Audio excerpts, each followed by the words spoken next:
MIDC Chincholi परिसरातील INC लिमिटेडतर्फे चालवला जाणारा CNG पंप मंगळवारपासून अचानक बंद करण्यात आला। त्यामुळे अनेक वाहनधारकांची तारांबळ उडाली।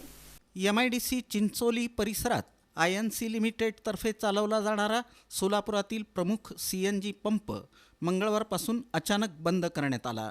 कंपनीनं सोमवारीच नोटीस लावून 2 डिसेंबरपासून पंप बंद राहणार असल्याची माहिती जाहीर केली होती। पंप बंद होताच CNG वाहनधारकांची मोठी तारांबळ उडाली असून पर्यायी पंप नसल्यानं नागरिकांना मोठ्या गैरसोयींचा सामना करावा लागत आहे। CNG भरण्यासाठी होणारी मोठी रांग, अरेरावी, वाढत्या तक्रारी आणि परिसरातील नागरिकांच्या नाराजीच्या पार्श्वभूमीवर पंप बंद करण्याचा निर्णय घेतल्याची प्राथमिक माहिती समोर येत आहे।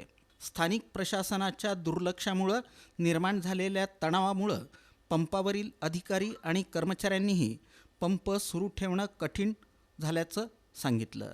दरम्यान कंपनीच्या प्लांट मॅनेजरनं पंप आजपासून बंद आहे, अधिक माहिती लवकरच देऊ असं सांगत पंप बंद मागील नेमकं कारण स्पष्ट केलेलं नाही। या बंदीमुळं सोलापुरातील CNG वाहनधारकांना पर्यायी व्यवस्था उपलब्ध होईपर्यंत मोठ्या अडचणींचा सामना करावा लागणार आहे।